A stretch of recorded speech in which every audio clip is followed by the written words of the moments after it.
Welcome back friends to the GS platform YouTube channel. Friends, आज का second video है modern history का और आज के वीडियो में डचों का भारत में आगमन यानी कि डच ईस्ट इंडिया कंपनी से रिलेटेड जो भी एग्जाम के पॉइंट ऑफ व्यू से टॉपिक्स में क्वेश्चन बन सकते हैं उनको हम लोग देखेंगे। तो पूरा वीडियो आप कंप्लीटली ध्यान से देखिए जिससे कि ये टॉपिक आपको अच्छी तरह से समझ में आ जाए। तो चलिए यहाँ पर शुरू करते हैं। यहाँ पर देखिए फर्स्ट क्वेश्चन है, डचों के भारत आगमन का मुख्य कारण क्या था। देखिए यहाँ पर जो भी क्वेश्चंस लिए गए हैं उनको इस तरह के ऑर्डर में रखा गया है जिससे कि आपका बहुविकल्पीय प्रश्नों के होते हुए भी आपको कॉन्सेप्ट का एक क्रम के तहत आपको समझ में आ सके। तो यहाँ पर देखिए पहला क्वेश्चन है, डचों के भारत आगमन का मुख्य कारण क्या था। तो देखिए डचों के भारत आगमन का सबसे बड़ा कारण ये था कि उनकी एक नौसैनिक मजबूती थी। तो नौसैनिक मजबूती के चलते भौगोलिक खोजों में उनकी भी रुचि थी और उनको भी व्यापार करने की एक इच्छा जागृत हुई थी। दूसरा यहाँ पर है स्पेन का पतन। देखिए स्पेन से स्वतंत्र हो गया था डच ईस्ट इंडिया कंपनी वही देश की है, डच यानी कि नीदरलैंड की। तो स्पेन के पतन का भी उसमें एक बहुत बड़ा योगदान रहा है। तीसरा यहाँ पर है राष्ट्रीयता की भावना। तो देखिए डचों के भारत आगमन का एक सबसे प्रमुख कारण ये भी है कि राष्ट्रीयता की भावना से ओतप्रोत होकर वे भी व्यापार करने के लिए लालायत हुए। ठीक है। और चौथा यहाँ पर है पूर्णतः व्यापारिक कंपनी। तो जो डचों की कंपनी थी वो पूर्णतः व्यापारिक कंपनी थी, हालांकि उसका ऐसा कोई भी उद्देश्य नहीं था कि किसी भी उपनिवेशवाद या फिर साम्राज्यवाद को बढ़ावा देना, उनका कोई ऐसा लक्ष्य नहीं था। उनका मुख्य जो उद्देश्य था वो व्यापार करना था। तो इन सभी कारणों के तहत डचों के भारत में आगमन के यहाँ पर परिप्रेक्ष्य बनते हैं। तो ऑप्शन यहाँ पर ई सही हो जाएगा, यानी कि उपरोक्त सभी। तो ध्यान रखिएगा कि डचों का आगमन भारत में किन कारणों से हुआ, तो यहाँ पर आपके सभी ऑप्शन सही हो जाएंगे। राइट। चलिए यहाँ पर नेक्स्ट क्वेश्चन है, किस देश के निवासियों को डच कहा जाता है। ठीक है। तो यहाँ पर जो ऑप्शन दिए गए हैं इनका आंसर आप कमेंट बॉक्स में आप बता सकते हैं या फिर अपनी तरफ से कोशिश जरूर किया करिए। तो इसका देखिए आंसर हो जाएगा नीदरलैंड। ऑप्शन यहाँ पर ए सही होगा, नीदरलैंड या उसको हॉलैंड भी बोला जाता है। तो इस देश के निवासियों को डच कहते हैं। अगर आप मैप में देखना चाहें तो देखिए यहाँ पर मैप दिया गया है यूरोप कॉन्टिनेंट का। यूरोप महाद्वीप में ये यहाँ पर देखिए जो रेड कलर का पार्ट है ये आपका डच यानी कि नीदरलैंड देश है, इसी को हॉलैंड भी कहते हैं और यहाँ के निवासियों को डच कहा जाता है। राइट। तो इस यूरोप कॉन्टिनेंट में यहाँ पर आप देख सकते हैं ये फ्रांस, यहाँ से फ्रांसीसी आए हैं, ये यूनाइटेड किंगडम है, यहाँ से अंग्रेज आए हैं। ठीक है। यहाँ पर पुर्तगाली है स्पेन के पास। तो ये जो यहाँ पर रेड कलर में आपको दिखता है ये डचों का क्षेत्र है, इसको आप हॉलैंड भी बोल सकते हैं, नीदरलैंड भी बोल सकते हैं। ठीक है। तो यहाँ से डचों का आगमन होता है। राइट। चलिए यहाँ पर नेक्स्ट क्वेश्चन है, क्वेश्चन नंबर थर्ड, भारत के साथ व्यापार करने के लिए सबसे पहले संयुक्त पूंजी कंपनी किन लोगों ने आरंभ की थी। ठीक है। तो आपके सामने 4 ऑप्शंस हैं। तो देखिए इसका जो राइट आंसर होगा डच, ऑप्शन यहाँ पर बी सही हो जाएगा। मैं आपको बता दूं कि ये जो क्वेश्चन है वो आईएएस सन 1994 में आया हुआ क्वेश्चन है कि भारत के साथ व्यापार करने के लिए सबसे पहले संयुक्त पूंजी कंपनी किन लोगों ने आरंभ की है। ठीक है। तो इसका जो राइट आंसर है डच। मैं आपको बताना चाहूँगा कि भारत में व्यापार करने के लिए जो हॉलैंड देश है, नीदरलैंड देश है, वहाँ के स्वतंत्र व्यापारियों और कई समृद्ध व्यापारियों ने संयुक्त रूप से रुपए पैसा या वहाँ की जो भी करेंसी है उसको लगाकर व्यापार करने का एक निर्णय लिया था। ठीक है। और सन 1599 ईस्वी में लंदन में स्थापित ईस्ट इंडिया कंपनी के तहत वहाँ पर इसको एकत्रित किया गया था और पूरी आपकी डचों के माध्यम से ये व्यापार किया गया था। ठीक है। तो इन सब पॉइंट्स को आप ध्यान रखेंगे और वहाँ डच देश की जो संसद है तो उस संसद की पारित होने के बाद इन लोगों ने व्यापार भारत में प्रारंभ किया था। ठीक है। तो ये आपका थर्ड क्वेश्चन यहाँ पर कंप्लीट हुआ। नेक्स्ट क्वेश्चन है यहाँ पर question number 4, Dutch east India company जिसको वोक बोलते थे भारत में कब आई। इंपॉर्टेंट क्वेश्चन है कि Dutch east India company Bharat में कब आई। तो मैंने आपको पिछले वीडियो में बताया था कि भारत में यूरोपीय कंपनियों के आगमन का जो क्रम है वो मैंने आपको बताया था कि क्या क्रम है। सबसे पहले पुर्तगाली आते हैं, इसके बाद डच आते हैं और इसके बाद अंग्रेज, डेनिश और फ्रांसीसी। तो दूसरे नंबर पर डच आते हैं, लेकिन वो किस वर्ष आते हैं वो आपको बताना है। तो देखिए इसका आंसर हो जाएगा सन 1602 में। ऑप्शन यहाँ पर सी सही हो जाएगा।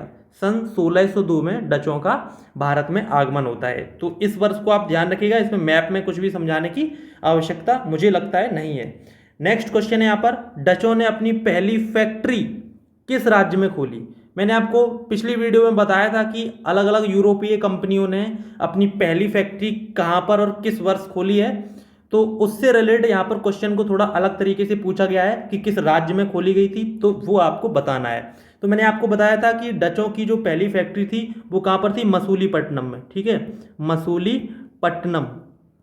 तो आपको पता होगा कि मसूलीपट्टनम वर्तमान में किस भारतीय राज्य में है, तो इसका आंसर जी हाँ बिल्कुल आपको सही पता होगा, आंध्र प्रदेश में है। तो यहाँ पर मैप में आपको दिखा दूँ, ये देखिए यहाँ पर आंध्र प्रदेश, यहाँ पर देख सकते हैं ये जो क्षेत्र है, यहाँ आंध्र प्रदेश का क्षेत्र है, और ये जो मसूलीपट्टनम यहाँ येलो कलर में आपको दिखता है, ये आपका मसूलीपट्टनम है। ठीक है, तो ये जो क्षेत्र है यहाँ पर डचों ने पहली फैक्ट्री यहाँ पर बनाई थी। ठीक है, तो पूरे इंडिया के मैप में यहाँ पर आपका है मसूलीपट्टनम, राइट। तो आप ध्यान रखिएगा, सबसे पहली फैक्ट्री कहाँ पर बनती है, आंध्र प्रदेश के मसूलीपट्टनम में, राइट। चलिए नेक्स्ट क्वेश्चन है यहाँ पर, क्वेश्चन नंबर 6, डचों ने पुर्तगालियों से मलक्का द्वीप कब छीन लिया था। ठीक है, तो मैंने आपको पिछली वीडियो में बताया था कि पुर्तगालियों ने मलक्का द्वीप पर अधिकार कर लिया था, लेकिन इसके बाद जब डचों का आगमन होता है तो डचों ने मलक्का द्वीप पर कब्जा कर लिया था और पुर्तगालियों को पराजित भी किया था। ठीक है, तो इसका देखिए जो राइट आंसर होगा वो होगा ऑप्शन डी, यानी कि सन 1605 में सबसे पहले उन पर अधिकार किया, उनको पराजित किया, और सन 1641 में पूर्ण रूप से मलक्का द्वीप पर डचों ने वहां पर कब्जा कर लिया था। तो इन 2 वर्षों को ध्यान रखेंगे, सन 1605 में पहली बार आक्रमण करके वहां पर अधिकार किया, और सन 1641 में पूर्ण रूप से वहां पर शासन करने लगे थे। ठीक है, तो यहाँ पर ऑप्शन डी सही हो जाएगा। अब मलक्का द्वीप मैंने पिछली बार समझाया था, लेकिन एक बार फिर से मैं आपको बता दूं कि देखिए ये इंडिया है, और इंडिया के दक्षिण पूर्वी भाग में यहाँ पर देखिए मलेशिया और इंडोनेशिया के पार्ट में यहाँ पर जो बीच में स्ट्रेट दी गई है, ये आपका मलक्का क्षेत्र है। ठीक है, तो आप ध्यान रखिएगा, सिंगापुर और मलेशिया के बीच में यहाँ पर ये पूरा पार्ट स्ट्रेट ऑफ मलक्का है, ये आपका पूरा इंडोनेशिया द्वीप है, राइट, इंडोनेशिया द्वीप। ठीक, तो इस पॉइंट को आप ध्यान रखेंगे। चलिए यहाँ पर नेक्स्ट क्वेश्चन देखते हैं, क्वेश्चन नंबर 7, इंपॉर्टेंट क्वेश्चन है, एग्जाम में आया हुआ क्वेश्चन है। ठीक है, तो सबसे पहले क्वेश्चन को अच्छी तरह से समझते हैं। पांडिचेरी, ध्यान रखिएगा, पांडिचेरी के संदर्भ में निम्न में से कौन सा कथन सही है।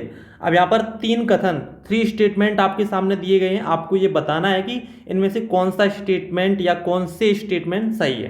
पहला स्टेटमेंट पढ़िए, पांडिचेरी पर कब्जा करने वाले प्रथम शक्ति पुर्तगाली थे, ये पहला स्टेटमेंट दिया गया है। तो आपको पता ही होगा, मैंने पिछली वीडियो में बताया था कि पांडिचेरी पर पुर्तगालियों ने कब्जा किया था। ठीक है, तो यहाँ पर फर्स्ट स्टेटमेंट आपका सही हो जाता है। दूसरा स्टेटमेंट है, पांडिचेरी पर कब्जा करने वाली दूसरी शक्ति फ्रांसीसी थे। तो देखिए फ्रांसीसी सबसे अंत में आए हैं, इससे पहले जो भी शक्तियां आई उन्होंने भी पांडिचेरी पर कब्जा किया है, राइट, क्योंकि पांडिचेरी पर डचों का भी कब्जा रहा है। पुर्तगाली के बाद आज के वीडियो में हम लोग डचों को पढ़ रहे हैं, तो डचों ने भी पांडिचेरी पर कब्जा किया।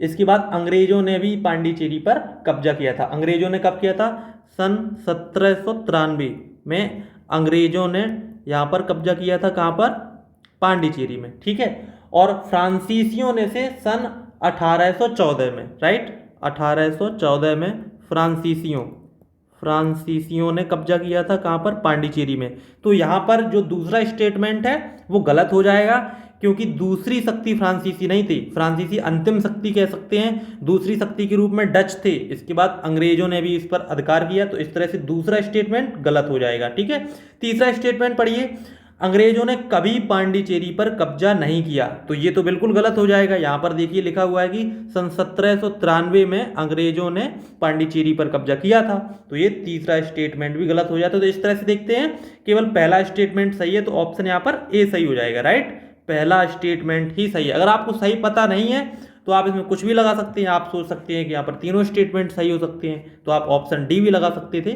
लेकिन आपको बिल्कुल सही पता होना चाहिए। सबसे पहले पांडिचेरी पर कब्जा पुर्तगालियों ने किया, इसके बाद डचों ने, इसके बाद अंग्रेजों ने भी किया, और अंत में फ्रांसीसियों ने भी किया। पुर्तगालियों ने जो इसका कब्जा किया था, तो यहाँ पर पुदुचेरी को आप देख सकते हैं दक्षिण भारत में।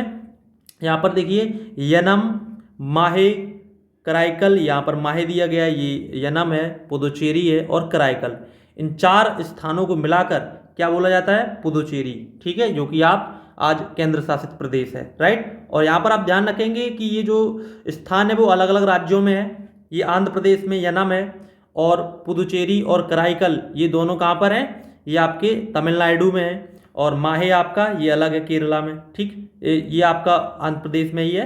तो ये अलग अलग स्टेट में है, तो आप ध्यान रखिएगा, राइट। चलिए यहाँ पर नेक्स्ट क्वेश्चन देखते हैं, क्वेश्चन नंबर 8। वेदरा के युद्ध सन 1759 ईस्वी में डचों को किसने निर्णायक रूप से पराजित किया? ये बहुत ही इंपॉर्टेंट क्वेश्चन है, एग्जाम में आया हुआ क्वेश्चन है। तो आपको बताना है कि वेदरा का युद्ध, सबसे पहले आपको पता होना चाहिए वेदरा का युद्ध कब हुआ था, सन 1759 में। तो यहाँ पर आप ध्यान रखिए कि प्लासी का जो युद्ध हुआ था सन 1757, ठीक है, तो इसके बाद ही ये युद्ध हुआ है वेदरा का युद्ध। तो इसमें देखिए अंग्रेजों ने डचों को पराजित किया, निर्णायक रूप से पराजित किया था अंग्रेजों ने, और इस हार के बाद निर्णायक रूप से पराजित होने के बाद डच यहाँ से चले गए थे, भारत से चले गए थे, ठीक है। तो ये जो वेदरा का युद्ध है, इसकी पृष्ठभूमि की अगर हम बात करें कि ये जो वेदरा का युद्ध है वो क्यों हुआ था, ये आपको समझना चाहिए। देखिए प्लासी के युद्ध के बाद बंगाल में जो नवाब थे उनको अंग्रेज अपनी मर्जी से अपदस्थ करते थे, हटा देते थे। तो सन 1759 के समय पर वहाँ पर एक गवर्नर था, जो यहाँ पर एक नवाब था, ठीक है, जिसका नाम था मीर जाफ़र। तो मीर जाफ़र ने डचों के सहयोग से, मीर जाफ़र प्लस डच, मीर जाफ़र ने डचों के सहयोग से बंगाल से अंग्रेजों को वहाँ से खदेड़ने की कोशिश की, प्रयास किया, ठीक है। तो इस संबंध में जब अंग्रेजों को पता चला तो अंग्रेजों ने डचों और मीर जाफ़र की संयुक्त सेना को वेदरा के युद्ध में सन 1759 में हराकर वहाँ पर डचों का भी हमेशा के लिए अंत कर दिया और मीर जाफ़र का भी वहाँ पे अंत हो गया, ठीक है। तो ध्यान रखिएगा कि वेदरा का युद्ध का क्या महत्व है, राइट। चलिए इसके बाद देखते हैं नेक्स्ट क्वेश्चन, क्वेश्चन नंबर 9। डचों की चिंसुरा की फैक्ट्री किस राज्य में थी? ठीक है, इंपॉर्टेंट क्वेश्चन है। तो देखिए डचों की जो चिंसुरा की फैक्ट्री थी वो पश्चिम बंगाल में थी। तो ध्यान रखिएगा ऑप्शन यहाँ पर डी सही होगा। हालांकि डचों ने अन्य स्थानों पर भी कब्जा किया था। सन 1658 1658 में श्रीलंका जीता था, ठीक है। डचों ने क्या जीता था? श्रीलंका। किसने जीता था? डचों ने, राइट। डचों ने सन 1658 में श्रीलंका जीता था। साथ ही साथ डचों ने सन 1663 में क्या जीता था? कोचीन। और कोचीन में फोर्ट विलियम की भी स्थापना की थी। कहाँ पर? कोचीन में भी की थी। तो ये जो दोनों स्थान जीते थे डचों ने, वो किनसे जीते थे? पुर्तगालियों से, ठीक है, पुर्तगालियों से, राइट। तो आप समझ सकते हैं कि डचों ने लगभग जहाँ जहाँ पर भी पुर्तगालियों का आधिपत्य था उसको खत्म करने की पूरी कोशिश की थी, राइट। चलिए इसके बाद देखते हैं नेक्स्ट क्वेश्चन, क्वेश्चन नंबर 10। डचों के पतन के क्या कारण थे? तो देखिए डचों के पतन का सबसे पहला कारण था सरकारी कंपनी होगा। क्योंकि देखिए अन्य कंपनियां थीं, जैसे कि इसकी मुख्य प्रतिद्वंदी जो कंपनी थी अंग्रेज, यानी कि इंग्लिश ईस्ट इंडिया कंपनी, तो वो एक प्राइवेट कंपनी थी, निजी कंपनी थी, जिस पर त्वरित रूप से निर्णय होते थे, तेजी से निर्णय होते थे। वहाँ पर भ्रष्टाचार होने की कम संभावना थी। लेकिन डचों की कंपनी सरकारी थी तो वहाँ पर भ्रष्टाचार बहुत अधिक था। अफसरों के बीच में, अधिकारियों के बीच में अधिक भ्रष्टाचार था। साथ ही साथ निर्णय बहुत ही स्लो होते थे। तो ये एक प्रमुख कारण था डचों के पतन का। दूसरा प्रमुख कारण ये था कि दक्षिण पूर्वी द्वीपों से व्यापार पर ध्यान देना। देखिए बाद में डचों का जो पूरा ध्यान था वो मसालों और वस्त्रों से संबंधित होकर दक्षिण पूर्वी द्वीपों पर हो गया था, जैसे कि इंडोनेशिया के जावा, सुमात्रा, मलक्का। मैंने आपको मैप में बताया था मलक्का कहाँ पर है, तो उधर ही जावा, सुमात्रा, इंडोनेशिया के इन सभी द्वीपों से वो व्यापार करने लगे थे। तो यहाँ पर आप देखते हैं कि भारत से उनका उतना संपर्क और उतना महत्व उन्होंने भारत को नहीं दिया। तो ये भी भारत में पतन का उनका एक कारण था।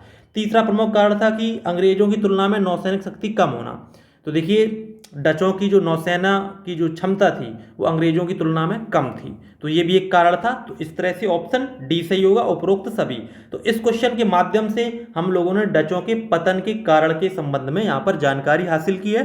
तो आई होप आपको ये वीडियो जरूर पसंद आएगा। अगर आपको वीडियो पसंद आए तो प्लीज़ वीडियो को लाइक, शेयर, कमेंट करना ना भूलें, जिससे कि हम नेक्स्ट वीडियो बनाने की पूरी एक मोटिवेशन आपसे हासिल कर सकें। मिलते हैं नेक्स्ट वीडियो में, तब तक के लिए नमस्कार।